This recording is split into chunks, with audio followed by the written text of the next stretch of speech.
Sebelum kita mulai, kita berdoa terlebih dahulu ya. Yuk kita mulai berdoanya. Tepuk jari 1, tepuk jari 2, tepuk jari 3, tepuk jari 4, tepuk jari 5, berbunyi semua. Ayo kawan angkat tangan, siapnya berdoa. Ayo berdoa. Bismillahirrahmanirrahim. Rabbi zidni ilma warzuqni fahma. Amin. Baik, teman-teman mahasiswa, kemarin minggu yang lalu kita membahas terkait apa terakhir? Monitoring dan evaluasi penyelenggaraan PAUD. Masih ingat ya materi minggu yang lalu terkait dengan monitoring? Ada yang bisa menjelaskan ke saya apa sih yang dimaksud dengan monitoring evaluasi penyelenggaraan PAUD? Oke, baik. Ada yang bisa menjelaskan? Mbak Robiatu, silahkan bisa dijelaskan. Monitoring adalah upaya pengumpulan informasi berkelanjutan yang ditujukan untuk memberikan informasi kepada pelaksana program dan pemangku kepentingan tentang indikasi kemajuan dan kekurangan pelaksana program dalam rangka untuk memperbaiki.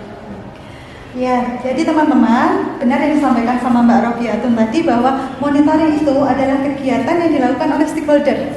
Stakeholder kita siapa sih? Kepala sekolah, ya. Kepala sekolah kepada pendidiknya. Pendidiknya adalah guru yang ada di kelompok tersebut. Misalnya, kepala sekolah itu ke guru kelompok A atau ke guru kelompok B. Misalnya lagi juga bisa pada pengawas. Misalnya pengawas di sini kepada kepala sekolah. Misalnya saya menjadi seorang pengawas di Kecamatan Jenangan. Misal ketika saya menjadi di Kecamatan Jenangan, saya harus melakukan monitoring kepada kepala sekolah. Ada di kepala sekolah Melati atau kepala sekolahnya Bunga atau siapa lembaga-lembaga terkait seperti itu. Oke, baik teman-teman mahasiswa, hari ini kita melanjutkan materi. Kalau minggu yang lalu kita membahas terkait dengan definisi monitoring ya. Tadi juga sudah disampaikan sama Mbak Robiatun dan saya juga menyampaikan kembali. Hari ini kita membahas terkait dengan prinsip evaluasi, monitoring dan evaluasi. Prinsip monitoring di sini ada 6. Oke, salah satunya adalah rencana. Oke, silakan Mbak Isti bisa dibacakan yang dimaksud dengan rencana itu apa sih Mbak? Rencana adalah bahwa pelaksanaan monitoring dan evaluasi dilakukan berdasarkan perencanaan yang matang dan terjadwal. Oke, terima kasih Mbak Isti. Jadi berdasarkan slide ini ya, termasuk dengan rencana itu adalah memiliki perencanaan yang matang dan punya jadwal. Saya dijadwalkan misalnya ke TK Lembaga Melati ini hari apa? Hari Senin misalnya saya seorang pengawas, atau saya menjadi kepala sekolah. Ketika saya kepala sekolah, saya punya jadwal saya ini melakukan monitoring di kelompok A atau di kelompok B, seperti itu. Itu yang dimaksud dengan rencana. Selanjutnya yang kedua adalah objektif. Mbak Mira, coba apa sih yang dimaksud dengan objektif di sini? Objektif adalah pelaksanaan monitoring dan evaluasi secara kondisi yang ada di lapangan dan didasarkan pada standar, kriteria, pedoman, juknis, juklak yang ada. Ya, terima kasih Mbak Mira. Jadi yang dimaksud objektif di sini adalah pelaksanaan monitoring dan evaluasi ini sesuai kondisi yang di lapangan. Yang di lapangan di sini berdasarkan dari juknisnya. Teman-teman masih ingat ya di mata kuliah kebijakan? Saya review kembali mata kuliah kebijakan. Teman-teman sudah mempelajari terkait dengan juknisnya penyelenggaraan TK. Oke, masih ingat berapa sih rasionya untuk yang jumlah anak TK? 1/15. Kalau misalnya TK-nya ini ada 30 anak dengan 1 guru, itu kira-kira sesuai nggak dengan juknisnya? Tidak. Berarti hasilnya berdasarkan monitoring evaluasi harus disampaikan secara objektif bahwa lembaga melatih ini tidak sesuai, misalnya seperti itu. Oke, selanjutnya adalah prinsip ketiga. Yang ketiga di sini adalah accountable. Coba Mbak bacakan apa sih yang dimaksud dengan accountable? Accountable, pelaksanaan monitoring dan evaluasi dilakukan sesuai dengan prosedur dan metode yang tepat sehingga hasilnya dapat dipertanggungjawabkan. Ya.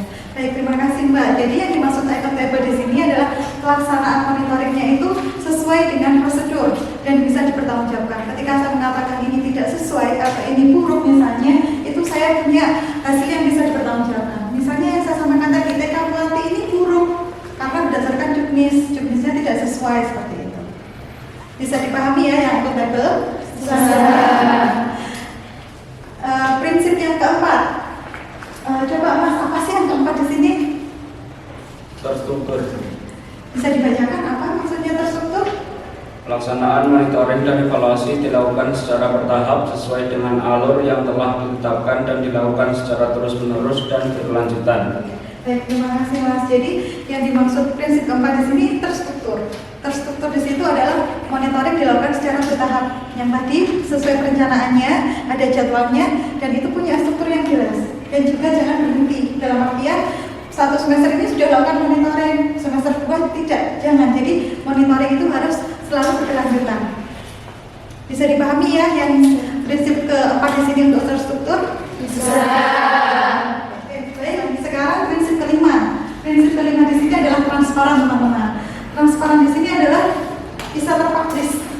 Jadi kita publish, kita sampaikan kepada halayak, publik. Kalau ini katakan buruk, ya katakan buruk. Kalau baik, ya katakan baik. Jadi bisa diakses. Jangan mengatakan gedungnya bagus. Kalau mengatakan ini memang gedungnya bagus, secara keseluruhan pembelajaran juga bagus, tapi nyatanya tidak bagus, itu berarti kan tidak transparan. Jadi kalau mengatakan buruk, ya disampaikan ini juga buruk. Walaupun ibaratnya gedungnya mewah, bagus, gedungnya gini-gini gitu, tapi kalau pembelajarannya tidak sesuai, dia sampaikan secara transparan bahwa ini tidak sesuai dengan prinsipnya, misalnya seperti itu. Jadi harus transparan, bisa diakses ke publik. Kemudian selanjutnya adalah yang keenam, prinsip yang keenam, efektif dan efisien. Efektif dan efisien di sini adalah dalam penggunaan dana, waktu dan pembiayaannya, tenaga. Jadi harus punya perencanaannya, harus efektif dan efisien. Efisien waktunya, misalnya saya kalau di TKB 1 B2 hari Senin. Jadi efisien di situ bukan hanya satu hari dengan 4 kelompok B1, B2, B3, B4, jangan. Jadi harus punya efisiensi waktu, semuanya semua dilakukan untuk semua kelompok kan efisien. Saya nanti untuk kegiatan inti atau di kegiatan penutupan atau kegiatan apa, saya nanti nggak sampai di situ, dalam artian nggak apa ya Mbak, waktunya habis kayak gitu loh. Bisa dipahami ya yang saya sampaikan? Bisa.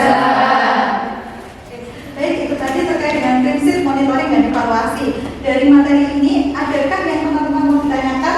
Apa ada yang mau ditanyakan? Oke, Mas. Izin bertanya, Ya, silakan Mas Haidar. mengapa dalam sebuah lembaga pendidikan diperlukan adanya monitoring dan evaluasi?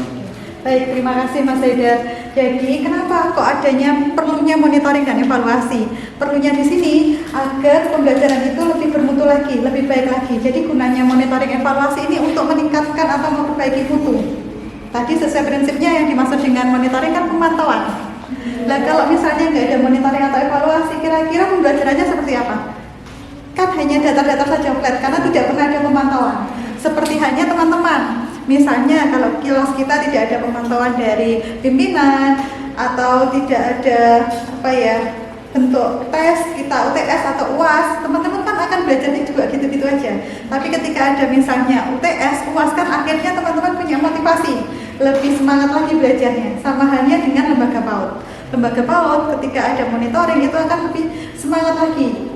Semangat dalam hal apa? Perencanaan pembelajaran, cara mengajarnya, evaluasi pembelajaran seperti itu.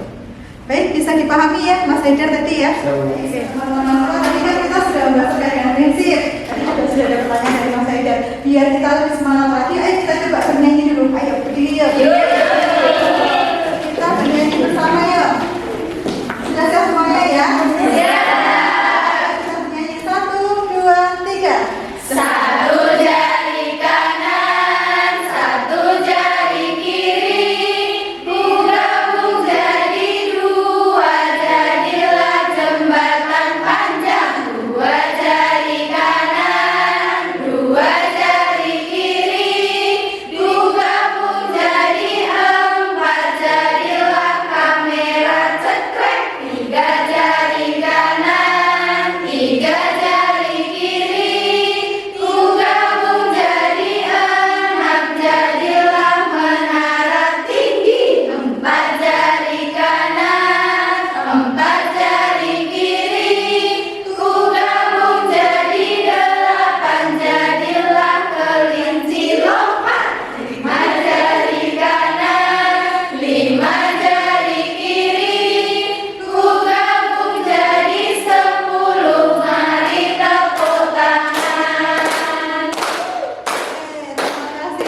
Baik teman-teman mahasiswa, terima kasih atas waktunya. Semoga apa yang kita pelajari hari ini bermanfaat untuk kita semuanya. Amin. Apabila di dalam proses pembelajaran tadi saya ada salah atau perilaku yang kurang berkenan, saya mohon maaf. Bila taufiq hidayah. Wassalamualaikum warahmatullahi wabarakatuh. Waalaikumsalam.